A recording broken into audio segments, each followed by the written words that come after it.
নমস্কার, দেখছেন talk to Bangla. আমি অভিষেক রয়েছে আপনাদের সাথে। এই মুহূর্তে যে খবর নিয়ে উপস্থিত হয়েছি, এই মুহূর্তে বিহারে প্রথম পক্ষের নির্বাচন হয়ে গিয়েছে গতকাল, এবং সেই নির্বাচনের যে রেজাল্টটা সেটা তো বেরোবে 14 তারিখ। কিন্তু এই মুহূর্তে ইন্ডিয়া গঠবন্ধনের তরফ থেকে যিনি মুখ্যমন্ত্রী পদপ্রার্থী তেজস্বী যাদব, তিনি একটা ভিডিও বার্তা সামনে এনেছেন, এবং সেই ভিডিও বার্তাতে অত্যন্ত ভাবুক তেজস্বী যাদব। এবং শুধু তাই নয়, তিনি তার জয়ের ব্যাপারে সম্পূর্ণ আশাবাদী, এবং তিনি একদম বিহারের মানুষকে এমন ভাবে অ্যাড্রেস করছেন যেন একজন মুখ্যমন্ত্রী পরবর্তীতে আবার হতে যাচ্ছেন যিনি, তিনি অ্যাড্রেস করছেন। সুতরাং সম্পূর্ণ কনফিডেন্ট দেখিয়েছে তেজস্বী যাদবকে, সেই ভিডিও আমরা দেখাবো।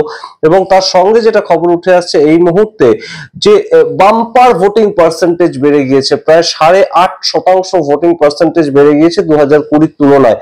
সেটা কিন্তু এই মুহূর্তে অবশ্যই একটা তাৎপর্যপূর্ণ ইন্ডিকেশন, কারণ যখনই বিহারে 5%-এর বেশি ভোট হয়েছে, সেটা 2005 সালে লাস্ট হয়েছিল, তখনই কিন্তু সরকার বদলের একটা ডাক এসেছে, এবং বিহারের মানুষ তখনই বাম্পার ভোট দেন, এবং বহু সংখ্যক মানুষ ভোট দেন যখন বিহারের সরকার পরিবর্তন করার একটা সময় আসে। এবং সেটা কিন্তু এবারে হয়েছে, 8.5% ভোট বেড়ে গিয়েছে। সেটা অবশ্যই কিন্তু একটা গুরুত্বপূর্ণ প্রেক্ষাপট, এবং সেটা নিয়ে তেজস্বী যাদব যিনি মুখ্যমন্ত্রী পদপ্রার্থী, পবন খেরা বলেছেন, সেটা আপনাদের আগের ভিডিওতে দেখিয়েছি, কিন্তু সেটা গুরুতর কতটা আমরা জানি না।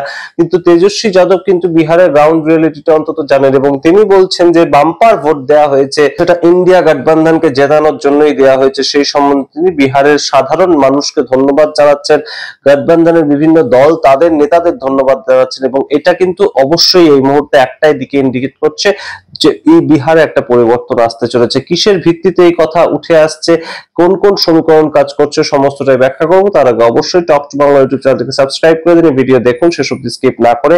আপনারা কোনো কিছু শোনার আগে, কোনো ব্যাখ্যায় যাওয়ার আগে একদম দেখুন তেজস্বী যাদব নিজের মুখে ভিডিও বার্তায় কি বলছেন, তারপর আবার আসছি এই বিস্তারিত ব্যাখ্যায়। समस्त बिहार वासियों को तेजस्वी का नमस्कार। आप सब लोगों को दिल से हम धन्यवाद देना चाहते हैं कि आज पहले चरण का मतदान जो है खत्म हुआ, बम्पर वोटिंग आप लोगों ने किया है, और आज मैं कह सकता हूं कि आप लोगों ने महागठबंधन के जीत पर जो है मोहर लगाने का काम किया है।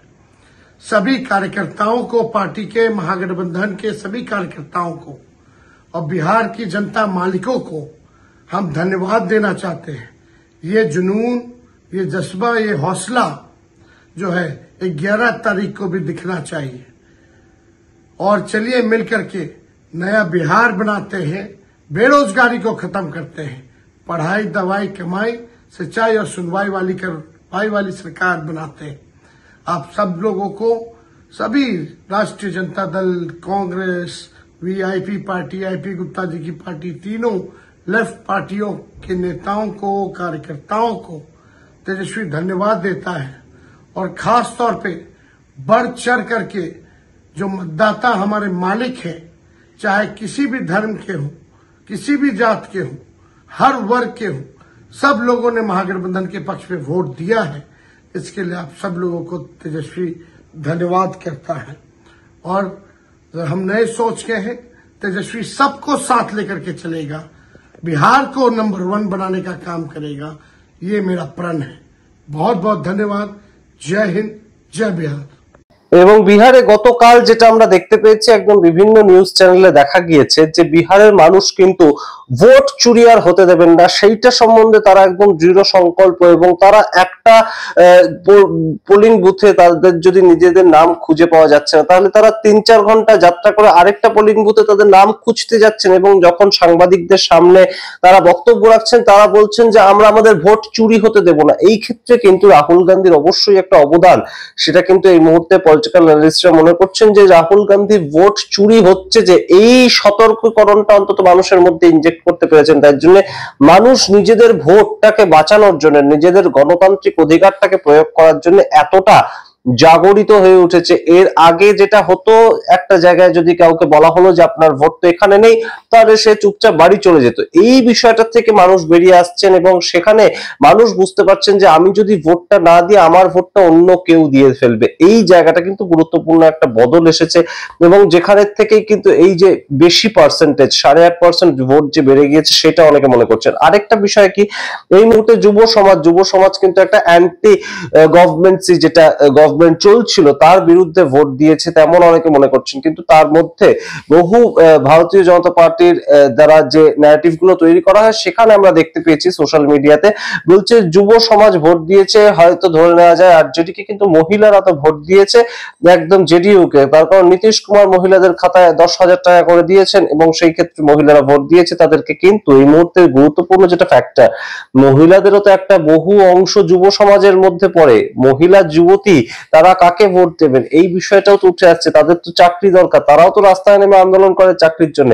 এই বিষয়গুলো কিন্তু কোনো ধরনের কোনো উত্তর নেই। এবং অন্যদিকে আপনাদেরকে বলি, গতকালই আমরা দেখতে পেয়েছি বিজয় সিনহা রাজ্যের উপমুখ্যমন্ত্রী ছিলেন, বিজয় সিনহাকে গায়ে গোবর ছোড়া হয়, তার গাড়িতে ঢিল মারা হয়, পাথর ছোড়া হয় এবং একদম তার সামনে যে স্লোগানটা ওঠে নো রোড নো ভোট, একদম সরাসরি রাস্তা তৈরি হয়নি তাই জন্য ভোট দেব না আপনাকে, এবং সরাসরি তাকে পালিয়ে যেতে হয়। এবং তিনি একদম রাগ করে সেখানকার এক আধিকারিককে ফোন করে বলেন যে আমার যে বডিগার্ডরা আছে তারা যদি গুলি চালাতে না পারে তাহলে তাদের কাছে বন্দুক রেখে লাভটা কি।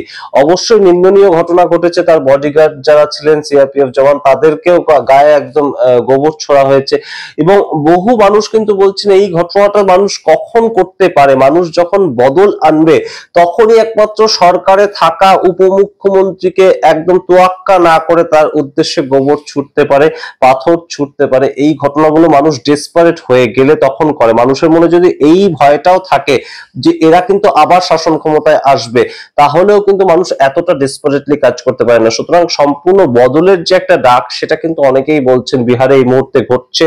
এবং 6 নভেম্বর যে প্রথম পক্ষের ভোটদান কর্মসূচিটা হলো, যেখানে রাঘবপুরের মতন জেলায় একদম সরাসরি তেজস্বী যাদব তিনি ভোটে দাঁড়িয়েছিলেন নিজে এবং সেখানে বহু পরিমাণে ভোট পড়েছে। এবং সম্পূর্ণ যে ভোটটা গতকাল পড়েছে সেটা হচ্ছে 64%, 64.66%, এবং 64.66% ভোট বিহারের মতন জায়গায় পড়া সেটা অবশ্যই তাৎপর্যপূর্ণ। এবং অনেকেই কিন্তু এটাও বলছেন যে এসআইআর হয়েছে, যেহেতু এসআইআর এর ফলে মানুষের নাম বাদ গিয়েছে এবং বহু মানুষের নাম কিন্তু ঢুকেওছে নতুন করে, নতুন ভোটার যারা ফর্ম 6 এর মাধ্যমে তারা কিন্তু নিজেদের নামটা ঢুকিয়েওছেন। সুতরাং সেই জায়গা থেকেও কিছু ভোট বাড়তে পারে, কিন্তু বহু মানুষের নাম তো বাদও গেছে। সুতরাং সেটা কিন্তু খুব একটা তফাৎ ফেলবে বলে মনে হয় না। সারা দেশ থেকে মানুষ গিয়ে স্বতঃস্ফূর্ত হয়ে ভোট দিয়েছেন, এখন সেই ভোট কাদের পক্ষে পড়েছে সেটা আমরা বলতে পারবো না। কিন্তু তেজস্বী যাদব যিনি ভাবি মুখ্যমন্ত্রী হতে যাচ্ছেন, তার যে একটা নজরিয়া, তার যে গ্রাউন্ড রিপোর্ট সেটা দেখার পরবর্তীতে তিনি যদি এসে ভিডিও বার্তা এভাবে দেন তাহলে তো অবশ্যই এই মুহূর্তে মনে করা যায় যে বিহারে একটা অন্য ধরনের ফলাফল হতে চলেছে। এবং এই ফলাফল কিন্তু বেশ খানিকটা নতুন দিক খুলে দেবে ইন্ডিয়া গঠবন্ধনের কাছে, অন্তত তেমনই অনেকে মনে করছেন। কারণ আপনারা একটা বিষয় বোঝার চেষ্টা করুন যে এই মুহূর্তে কিন্তু যে কোনো সময় সমীকরণ বদল হতে পারে। জেডিইউ এর যে খুব একটা অসুবিধা হবে, জেডিইউ এর যে সিট সেটা যে খুব একটা কমে যাবে সেটা কিন্তু অনেকেই মনে করছেন না। তার কারণ বিভিন্ন জায়গায় জেডিইউ ভোটে হয়তো দাঁড়িয়েছে এবং সেখানে বিজেপিও ভোটে দাঁড়িয়েছে, কিন্তু বিজেপির প্রার্থীরা কিন্তু কখনোই সংখ্যালঘু ভোট পাবেন না। এটা বারংবার একটা মনে রাখার মতন জিনিস। কিন্তু যারা, এবং অন্যদিকে বিজেপির যারা কোর সমর্থক, একদম কোর বিজেপির ভোটার, তারা কিন্তু জেডিইউ প্রার্থীদেরকে ভোটটা দেবেন। কিন্তু একদম সরাসরি যেটা উল্টো দিকের জায়গাটা, তারা কিন্তু আরজেডি কে ভোটটা দেবেন না। কিন্তু যেটা সমস্যা হয়ে গিয়েছে, বিভিন্ন জায়গায় যারা জেডিইউ এর সমর্থক তারা যখন দেখতে পাচ্ছেন যে নীতিশ কুমার মুখ্যমন্ত্রী হবেন না, এর পরবর্তীতে জিতলে নীতিশ কুমার মুখ্যমন্ত্রী হবেন না, কিন্তু আমার কেন্দ্রে দাঁড়িয়েছে বিজেপির সমর্থক বা বিজেপির প্রার্থী, তাহলে তো সেই ক্ষেত্রে জেডিইউর যে সমর্থক তিনি আর বিজেপির প্রার্থীকে ভোটটা দেবেন না। তার সম্ভবতই একটা চয়েস হয়ে যাচ্ছে লণ্ঠন ছাপ, অর্থাৎ আরজেডি। কারণ আরজেডি হচ্ছে নিজস্ব দল, বিহারের নিজস্ব দল এবং লালু প্রসাদ যাদবের তৈরি করা দল। অন্তত বিহারি যে অস্মিতাটা সেইটা কিন্তু এই ক্ষেত্রে কাজ করছে, অনেকেই তেমন মনে করছেন। এবং সেটা একটা দুটো কেন্দ্র নয়, পর পর এরকম বহু কেন্দ্র রয়েছে যেখানে কিন্তু ভারতীয় জনতা পার্টির যে প্রার্থীরা তারা বেকায়দায় পড়েছে।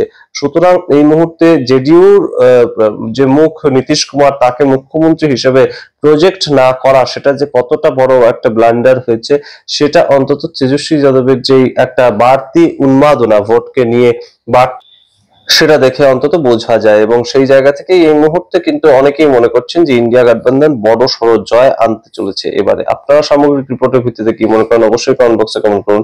দেখতে থাকুন টক টু বাংলা, অবশ্যই টক টু বাংলা ইউটিউব চ্যানেলকে সাবস্ক্রাইব করে দিন। ধন্যবাদ।